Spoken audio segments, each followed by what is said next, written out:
Welcome to PV stories Telugu. ఇవాళ మన story తెలివైన మేక. స్టోరీలోకి వెళ్ళే ముందు ఎవరైనా మన ఛానల్ కొత్తగా చూస్తున్నట్లయితే ప్లీజ్ లైక్ చేయండి, షేర్ చేయండి, సబ్స్క్రైబ్ చేసుకోండి. అనగనగా ఓ గ్రామం ఉంది. ఆ గ్రామం చిన్నదైనా అందంగా ఉండేది. ఆ ఊరిలో పశువులను పెంచేవారు. ఒక రైతుకు మాత్రం మేక ఉండేది. ఆ మేక పేరు చిట్టి. చిట్టి మామూలు మేక కాదు, అది చాలా చురుకుగా, బుద్ధిగా ఉండేది. ఎప్పుడూ పక్కవారి వ్యవహారాలు గమనించేది. అందుకే దానిని అందరూ తెలివైన మేక అంటారు. ఒకరోజు చిట్టి ఆకులు తింటూ అడవి లోపలికి వెళ్ళింది. అడవిలో ఒక్కసారిగా చీకటి పడింది. అక్కడ ఒక పులి ఉంది. అది మేకను చూసి ఉత్సాహంగా దాని వెంట పడింది. పులి దగ్గరికి వచ్చేసరికి చిట్టి భయపడకుండా తన బుద్ధిని ఉపయోగించాలని అనుకుంది.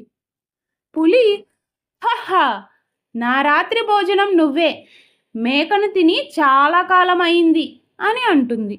అప్పుడు చిట్టి, అయ్య బాబోయ్, నన్ను తినకండి, నేను దేవతల పూజకు వెళ్ళే ప్రత్యేక మేకను అని అంటుంది. పులి, ఏంటి, దేవతల పూజ మేక నువ్వు? అప్పుడు చిట్టి, అవును, పూజ ఆరంభమయ్యే ముందు ఎవ్వరూ తినకూడదు, అలా చేస్తే దేవత కోపంతో నీ శరీరం బూడిద చేస్తుంది అని చెప్తుంది. పులికి చిట్టి ధైర్యంగా మాట్లాడడమే ఆశ్చర్యంగా అనిపించింది. అది కాస్త భయపడి వెనక్కి తగ్గింది. పులి, నీ మాట నిజమా? అంత బలమైన మేకవా నువ్వు అని అడుగుతుంది.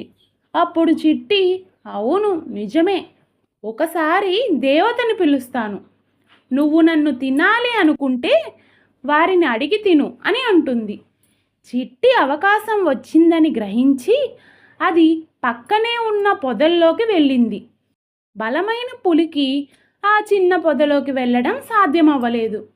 అక్కడ నుండి మేక తప్పించుకొని పారిపోయింది. అలా మేక తన తెలివితో ప్రాణాలు కాపాడుకుంది. తిరిగి గ్రామానికి వచ్చిన ఆ చిట్టిని చూసి అందరూ ఆశ్చర్యపోయారు.